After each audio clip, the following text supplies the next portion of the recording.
ইতালির মতো বাংলারও একটা ভেনিস রয়েছে, আর সেটা রয়েছে বাংলাদেশে। বরিশালকে তুলনা করা হয় ভেনিসের সঙ্গে। এখানে এমন কিছু রয়েছে যা সত্যি অন্য কোথাও পাওয়া যায় না।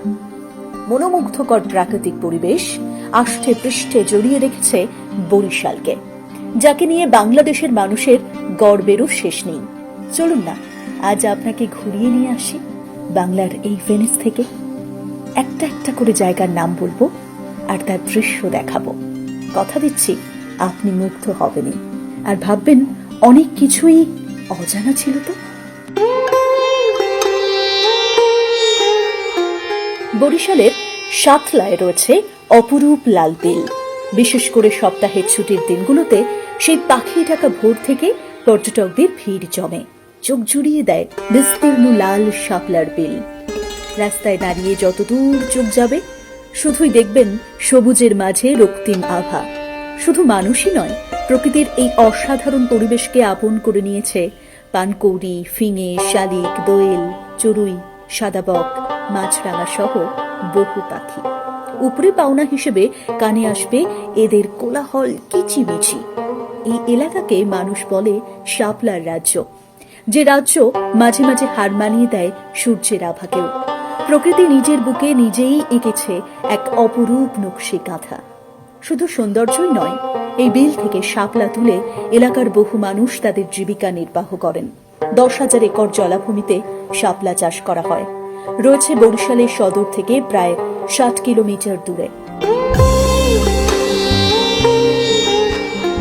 বরিশালের এমন সৌন্দর্য দেখেই তো বারংবার প্রেমে পড়েছেন কবি থেকে সাধারণ মানুষ। তাই তো বলা হয় একে বাংলার ভেনিস। অসংখ্য খাল আর নদী ঘিরে রেখেছে বাংলাদেশের এই বিভাগকে। এখানেই আছে ভাসমান পেয়ারা বাজার থেকে শুরু করে সাগরকন্যা কুয়াকাটা, ঝালকাঠি, বরিশাল আর পিরোজপুরের সীমান্তবর্তী এলাকায় গড়ে উঠেছে এশিয়ার সব থেকে বড় পেয়ারা বাগান। প্রতি বছর জুলাই থেকে সেপ্টেম্বর মাস পর্যন্ত এখানে গেলে দেখতে পাবেন থাইল্যান্ডের মতো রয়েছে আস্ত ভাসমান বাজার। এ যেন এলাহি ব্যাপার। যদি ইতিহাস, ঐতিহ্য কিংবা প্রত্নতাত্ত্বিক নিদর্শনের কথা বলি, এদিক থেকে কিন্তু বরিশাল পিছিয়ে নেই।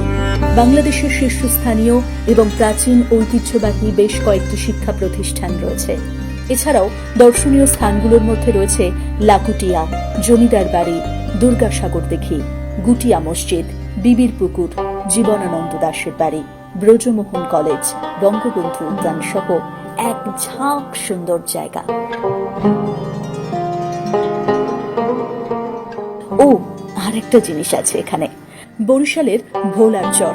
আইফেল টাওয়ারের আদলে তৈরি হচ্ছে বিশাল ওয়াচ টাওয়ার, নাম জ্যাকব টাওয়ার, যেখানে দাঁড়িয়ে আপনি চারপাশের প্রায় 100 বর্গ কিলোমিটার পর্যন্ত দেখতে পাবেন, উপভোগ করতে পারবেন প্রাকৃতিক সৌন্দর্য।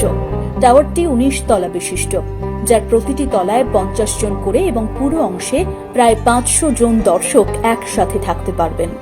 বলা হয়ে থাকে বাংলাদেশের মধ্যে বরিশালই নাকি একমাত্র বিভাগ যেখানে আপনি ঢাকা থেকে নৌকা পথে যেতে পারবেন, অর্থাৎ একবার লঞ্চে উঠলে 8 থেকে 10 ঘন্টার এই পথে অর্জন করতে পারবেন এক রোমাঞ্চকর অভিজ্ঞতা। যদিও এখন পদ্মা সেতু চালু হওয়ার পর বরিশালের বহু মানুষ সড়ক পথে বেছে নিয়েছেন। কথাতেই আছে না, ধান নদী খাল এই তিনে বরিশাল। বালাম চালের জন্য এই জেলা ভীষণ বিখ্যাত। বাংলাদেশের দক্ষিণে বঙ্গোপসাগরের তীর ঘেঁষে মেঘনা, ব্রহ্মপুত্র আর গঙ্গার পলি জমে জমে তৈরি বরিশাল। সেই প্রাচীন কাল থেকেই এই অঞ্চলকে সহ্য করতে হয়েছে নদী ভাঙন, ঝড়, জলোচ্ছ্বাস সহ প্রচুর প্রাকৃতিক সমস্যা। কিন্তু ক্ষয় হওয়ার পরিবর্তে দিনের পর দিন সুন্দরী হয়েছে। প্রকৃতি একদিকে কেড়ে নিলেও ঢেলে সাজাতে কার্পণ্য করেনি। 21শে ফেব্রুয়ারি আর বাংলাদেশের স্বাধীনতা যুদ্ধ নিয়ে বরিশালে রয়েছে গর্বিত ইতিহাস। কাজী নজরুল ইসলাম এর সৌন্দর্য দেখেই তো ওই নামকরণ করেছেন প্রাচ্যের ভেনিস। জীবনানন্দ দাশের স্মৃতি বিজড়িত রূপসী বাংলার রূপের মাধুর্য ছড়িয়ে ছিটিয়ে আছে এখানেই বরিশালের পথে প্রান্তরে।